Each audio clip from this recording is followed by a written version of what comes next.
Hello, friend, and welcome once again to the Words of Jesus series. I'm Don Harris, your host, and I'm taking you through the red ink of the Scriptures, and by way of this little book called The Words of Jesus.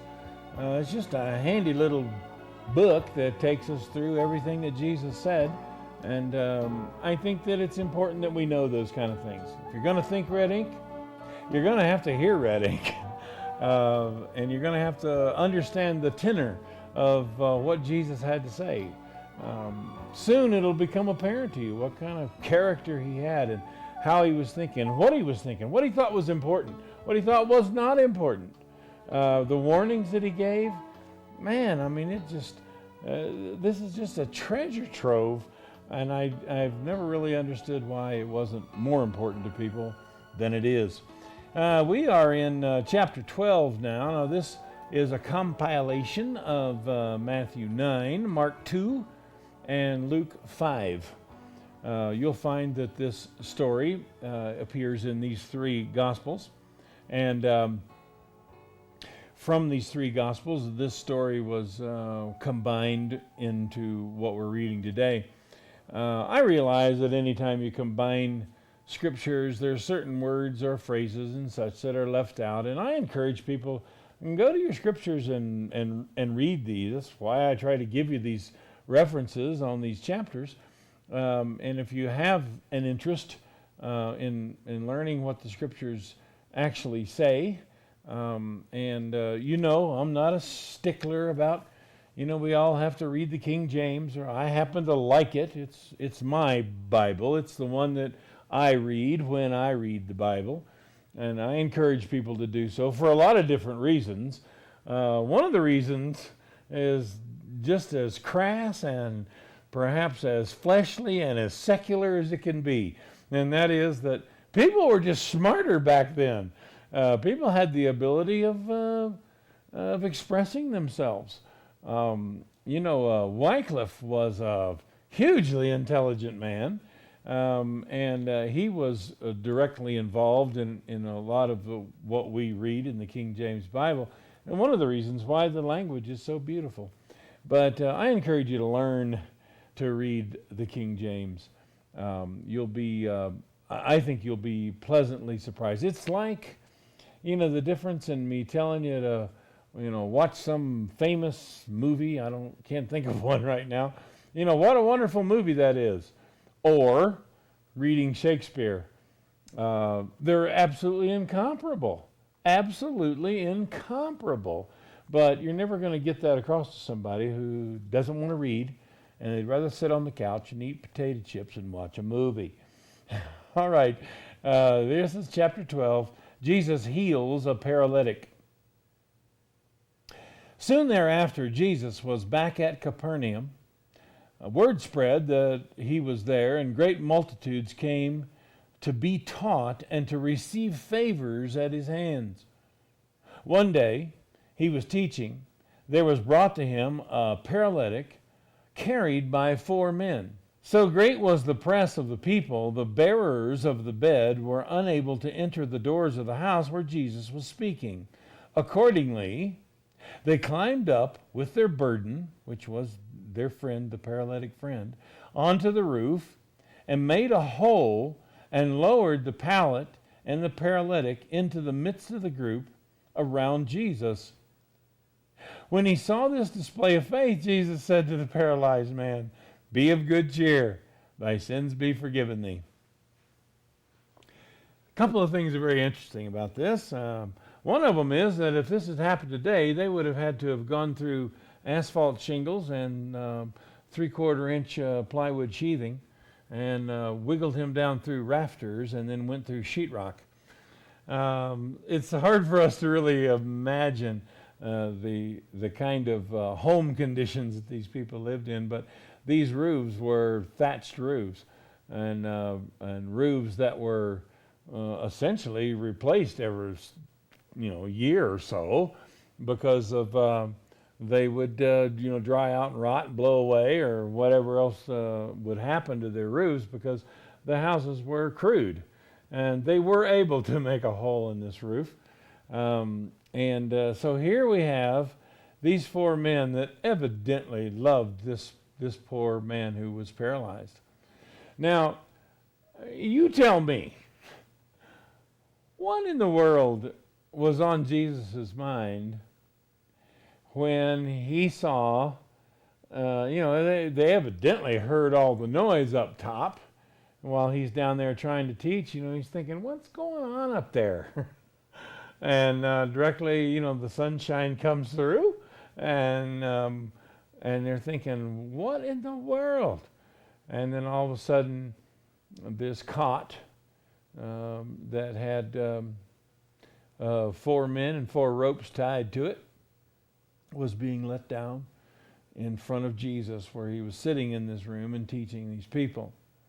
He had to smile. He had to have just thought, well, isn't this cool? These guys are not going to be put off by this crowd. They couldn't wiggle him through all these people because, the room was probably full. The anteroom was probably full. It was full out to the doors. There was probably a crowd around the house, around every window, around every door, trying to hear what Jesus had to say. And so these people coming and seeing this crowd of people thought, this is never going to happen if we don't do something. And so here they decided to, at their own expense, I'm sure that they didn't feel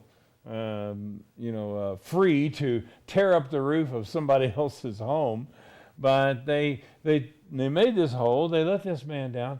Jesus just had to be tickled about this, and so it's interesting to me, and I'm wondering if it's interesting to you, that he didn't look at that paralytic man and say something like, hey, these guys care about you, don't they? Or where did you come from? Or, what's going on here? Or somehow communicate to him perhaps the comedy of the situation. He didn't mention anything, but he jumped straight to, thy sins be forgiven thee. I'm wondering, what's that all about? They didn't let him down in front of Jesus for his sins to be forgiven. Hey, Jesus, here's a sinner for you. Can you forgive him? Here Jesus says, thy sins be forgiven thee. Why did he do that? Why did he say that? I think that the compassion and the understanding of this man Jesus who came to the earth to redeem us, I think he was overwhelmed at this point by how the religion of the day had so infiltrated people's minds with false doctrine, false assumptions, that he was able to look into this situation. And remember, we talked about how it wasn't necessarily that Jesus had the ability to read people's minds, but that he was instructed of his Father. And it's his Father that speaks. It's his Father that says what to do.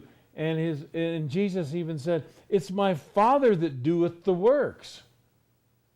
And I always do what pleases him.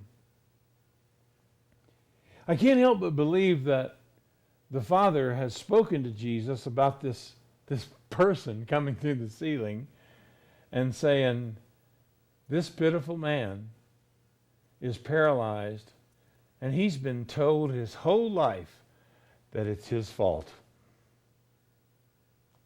You must have done something. There must be something in your life. You're a sinner. He has to agree. I guess he blinks his eyes. I don't know. He said he's a paralytic. I don't know that he could even nod his head.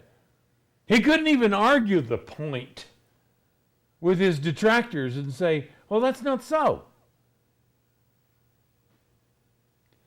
But he was probably told by well-meaning people that the reason you're in the mess you're in is because of your sin. I think it goes all the way back to Job, the oldest book in the Bible, where you have people who are in dire straits. They have problems in their life. They're being, every 15 minutes somebody else is running up to Job and saying, more of your family's dead. More of your flocks have been destroyed. Lightning, fire fell from heaven and consumed all your crops. Over and over and over and over, these things start happening to Job as the hedge is being torn down around his life. And Satan allowed to come in and destroy. And so here come Job's 3 friends. They're going to help Job. What are they going to tell him? You know the story. You should be very familiar with the story of Job. They're going to tell him, well, Job, you must have done something wrong. You must have displeased God somehow. No, I haven't. Oh, that's blasphemy. Don't say that. Well, I haven't displeased God. I've done everything I know to do. There are people who say that Job had opened the door for Satan to come in and destroy him because he was celebrating his children's birthdays. What? What? How do we get to the point that calamity in our life has to be attached to something we've done wrong? It's just a guilt consciousness. It's a sin consciousness. It's playing on one of the most foundational feelings that mankind has, that I don't measure up to God's standard. And it's very easy to do. You can do it to anybody. You can do it to anybody. I don't care what it is. You got a flat tire? Well, what have you done wrong? What do you mean, what have I done wrong? Well, that wouldn't have happened if you'd been pleasing God. Oh, come on. I haven't done anything wrong. Are you telling me that there's no sin in your life? Are you telling me that you've not fallen short? For we've all fallen short. We've all come short of the glory of God. We've all sinned. There's none righteous, no, not one. It doesn't take long for to get through to people who have a sin consciousness anyway. Well, gee, perhaps this is my fault. Well, so you accomplish what you accomplished. Now where do you go? Now what do? You ask God to forgive you? Well, you just told me that I'm going to sin every day. So what do? Ask God to forgive me every day? And if I forget, I'm going to catch a cold? If I forget, I'm going to have cancer? Where does this go? Where does this end? How does a person live in the joy of the Lord, knowing that He's sitting over you? He's got his bow bent. He's got his arrow on you. All right, come on. Are you going to ask forgiveness? No? I mean, really, is this our God? This is so sad that we do this to one another. This happened to Jesus over and over again. He walked by and saw a man one time that was in a bad condition, in a bad way. His disciples decided to ask him a theological question. So, Master, who did sin, this man or his parents, that he was born blind? Jesus is thinking, are there any other options? Is there a door number 3 here? This is the only 2 options we have? Is that he sinned or his parents? Not that they didn't even ask, why did this happen? They asked why it happened and then gave him 2 choices, both of which are foundationally flawed. Well, it didn't stop Jesus. It didn't even slow him down. He said, it's not because this man has sinned or for his parents that he was born blind. This man was in this condition that the works of God might be made manifest in him. Watch this. It's not the only time Jesus said, watch this. As a matter of fact, it happens in this story here. But we have an idea that, well, if something bad happens to you, it's because you deserve it. Well, that might be true to one extent or another, but how is that helping anything? How is that making life better? Well, I got cancer, and, the doctor says I got 6 months to live. I got a kid that's still in grammar school. I got one in college. The house isn't paid off. Cars aren't paid off. I don't have college funds set aside for the other kids. But I probably deserve this. So I feel pretty good about it. Does this really fix anything? God didn't come here to condemn us. Jesus didn't come to the world to condemn the world. The world was condemned already. He came to save us. He's the lifeguard. He's the one you want to latch onto. His intention is to drag you to shore. He's not out there to pull you under. We need to quit thinking this way. Jesus said one time, hey, that tower in Siloam, wow, that was rough, wasn't it? Fell over and killed all those people. The disciples said, yeah, that was bad. He knows what they're thinking. Those Galileans that came over here to give sacrifices, and the powers that be decided that they didn't like that for some reason. They went in and killed them. And it was such a bloody slaughter that their blood was mingled with the blood of their own sacrifices. That was horrible. What do you think of that? The disciples are thinking, yeah, that was bad. But they probably deserved it. They were sinners. But Jesus didn't let that go. He says, so you think these guys that offered sacrifices, you think they were sinners above all Galileans? The tower in Siloam, do you think that those people were sinners? Is that what you're thinking? He had to dispel this theory all the time because it was very commonly said. And sometimes in our modern civilization, if you want to call it that, it's not said so much, but it is implied. It is implied. Oh my God, his wife left him. Oh, isn't that horrible? He must have done something horrible. Really? Really? Is that the case? Really? Is that the case? Did you hear his house burned down the other day? That shouldn't happen to a dog. But, he may have deserved it. I don't even know if they say that out loud. It's just kind of implied.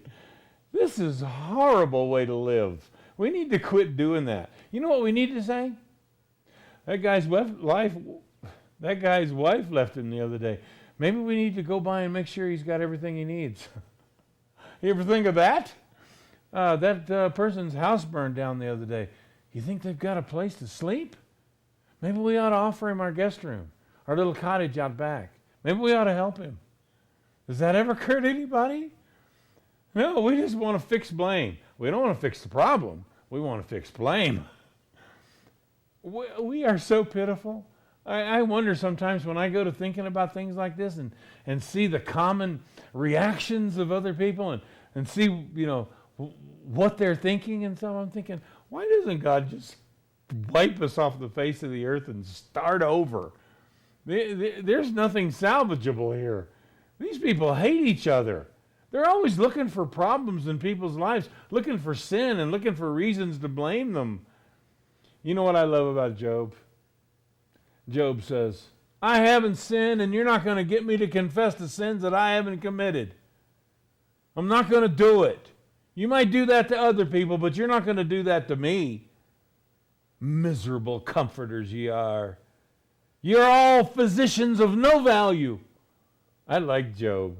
I love Job.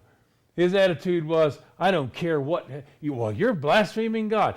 I will maintain my own ways before him. And let come on me what will. You're talking about a guy that's got confidence here. Where does that kind of confidence come from? By not listening to all the naysayers, All the people that are willing to assign sin and assign motive to everything and to find something that's hugely significant in something that's just minuscule in nature. You don't listen to those people. Who cares what they think? Get on with life. Get on with it. You know, Jesus says if you don't change this attitude in your head, you're going to perish by everything that happens to you. All these horrible things, they're going to absolutely kill you. When did he say that? Well, he said that clearly. You think they were sinners above all Galileans? You think those people upon whom the Tower of Siloam fell, you think they were sinners? I tell you, nay. What does that mean? I tell you, no, they weren't sinners above anybody else. But except you repent, you are all going to likewise perish. I've always wondered what that meant. Well, there you go. Bad things happen to bad people. And bad things happen to good people. Just like good things happen to bad people. And good things happen to good people. This is what the preacher in Ecclesiastes was saying. You know, I'm an old man. Here's something I've seen. Good and bad things happen to good and bad people. But see, we don't have to perish by them. We don't have to get worse because of somebody else's calamity or by ours. Except you repent, except you change. You're going to have to change the way you're thinking. But boy, as soon as you do, you know what you're going to find out? These things don't have to affect me. These things don't have to destroy me. I try to tell people that if you will just live by your conscience, you know, I tell you, that's the second rule, right? Never disobey your conscience. Keep the commandments of God. Listen to the Lord every day. Let Him tell you what He wants you to do. Do you know if you'll live by this and you'll stop your sinning ways, all your inventions of coming short and making excuse and asking God to forgive you and all this stuff, do you realize that if you will live that way, where you have a conscience that is clear before God, an answer of a good conscience toward God, you live in that way, you're not disobeying your conscience, and you're taking time every day to hear the voice of God, do you know, it will not matter how drastic, how deep, how horrible the disaster is in your life. It will never even cross your mind. What did I do to deserve this? It'll never cross your mind. I'm telling you, you know what will happen is strength will rise up in you, and you will deal with this situation. And you'll have people around you that think, my goodness, didn't your house burn down last week? Yeah, it did. Oh, it was a mess. Well, how are you doing? Everything's fine. You'll walk into your secretarial pool and somebody say, my goodness, I heard you lost your baby. Yeah, that was bad. And when did that happen? Day before yesterday. What? You know what they see in you? They see an unnatural, a supernatural hope within yourself that is not subject to what happens in the world. How are you coping with this? You know what just happened to you? You just stepped into, not the twilight zone, you just stepped into the witness zone. You're just about to engage yourself in evangelism that you've never heard of before. Not out there knocking on doors, asking people if they know Jesus. No. You know what you're doing? You've just run into an opportunity to give an answer to them about the hope that is in you. It's a wonderful part of the Christian life when the change that is being made inside you starts to appear to others around you. You know what? If you do that, you've got their attention because they have those kind of problems too. There are women who are on mind-altering drugs and have been for the last 15 years because of a miscarriage. There are men who have never surmounted the financial disaster that incurred in their business, or because their home burnt down, or because of something that happened in their life. And they're just never able to get over it. It's the subject of every conversation. And they want to tell you how horrible it is. Well, why do you think these things happen? Well, I guess I deserved it. I mean, there was a time when, I was unfaithful to my wife, or there was a time when I did something wrong, or I beat a guy up in a bar, or whatever. Friends, we got to move above this. These people have no hope other than you. As soon as you see that, the better off you're going to be. Come on, let's have some hope. The time is gone for today, and we're going to see you next time on the next Words of Jesus series. I want to hear from you. Write to me at don@thinkredinc.com. Or if you would like, you can write us paper mail, and that's done at Think Red Inc. Ministries, P.O. Box 718, Pytown, New Mexico. It's my privilege to bring you these words of Jesus, and I hope they can change your life. And most of all, tomorrow, I want you to start something perhaps new to you. I want you to think Red Ink. We'll see you next time. Bye-bye.